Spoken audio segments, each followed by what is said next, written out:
آئیے اب آپ کی عظمت و شان دیکھتے ہیں۔ قرآن مجید میں اللہ رب العزت نے فرمایا اتخذ اللہ ابراہیم خلیلا، اللہ نے حضرت ابراہیم علیہ نبینا صلاۃ والسلام کو اپنا دوست بنا لیا۔ کیا شان ہے اس بندے کی جس کو اللہ اپنا دوست کہہ کر پکارے۔ دنیا میں عین ممکن ہے کہ کوئی انسان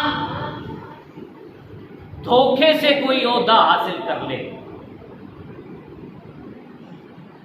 فریب اور دجل سے کسی منصب پر فائز ہو جائے،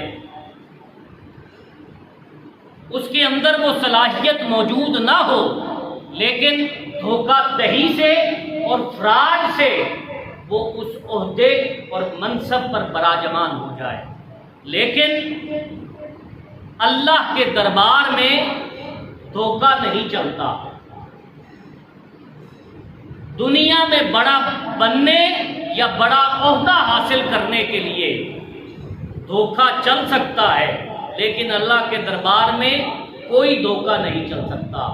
وہاں مقرب اسے ہی بنایا جاتا ہے جس میں مطلوبہ صلاحیت موجود ہو۔